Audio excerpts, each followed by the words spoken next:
এখন এখন যদি আমি বলি আমাকে দর্শকরা গালি দিবে, সো আমি এটা চাইবো। শাস্তি সিনেমার গান দিয়ে খেলা দেখালো মিঠুন চক্রবর্তী, যা দেখে এবার প্রশংসা না করে পারলেন না বাংলাদেশে আলোচিত নায়িকা পূজা চেরি। শাস্তি সিনেমার গান নিয়ে পূজা চেরি মিডিয়ার সামনে প্রশংসায় ভাসিয়ে যা বললেন, বিস্তারিত সম্পূর্ণ জানতে হলে ভিডিওটি না টেনে দেখতে থাকুন শেষ পর্যন্ত। পর্দা হিট শুটিংয়ে ব্যস্ততা, দুরন্ত গতিতে ছুটে চলছেন মিঠুন চক্রবর্তী। ক্যারিয়ারে শুরু থেকে এখনও দাপট দেখিয়ে চলেছে বলিউড ইন্ডাস্ট্রিতে। একের পর এক ধামাকা সিনেমা নিয়ে হাজির হচ্ছেন মিঠুন চক্রবর্তী। এবার রীতিমতো অবাক করে দিয়েছে সবাইকে শাস্তি সিনেমার গান দিয়ে, যে গানটি এক কথায় বলা যায় অসাধারণ।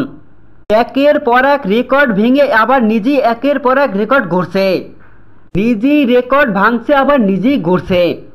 অসাধারণ সেই শাস্তি সিনেমার গান দিয়ে আবারও নতুন করে রেকর্ড গড়ল মিঠুন চক্রবর্তী।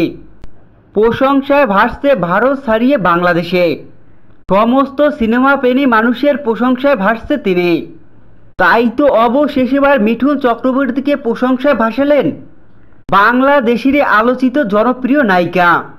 এক কথায় বলা যায় অসাধারণ হাস্যময়ী নায়িকা পূজা চেরি মিডিয়ার সামনে এসে মিঠুন চক্রবর্তী শাস্তি সিনেমার গানকে প্রশংসার জোয়ারে ভাসান, যেখানে দেখা যায় পূজা চেরি বলেন, এখন যদি আমি বলি আমাকে দর্শকরা গালি দিবে, সো আমি এটা চাইবো। শাস্তি সিনেমার এই গানটি অসাধারণ একটি গান। পুরো গান জুড়েই রয়েছে লড়াই বিচার, অপরাধীদের শাস্তি দেওয়া লড়াই। এক এক রূপে অসাধারণ লুকে হাজির হচ্ছে মিঠুন, যা সমস্ত ভক্তদের মন জয় করে নিয়েছে। এভাবেই প্রশংসায় ভাসান পূজা চেরি।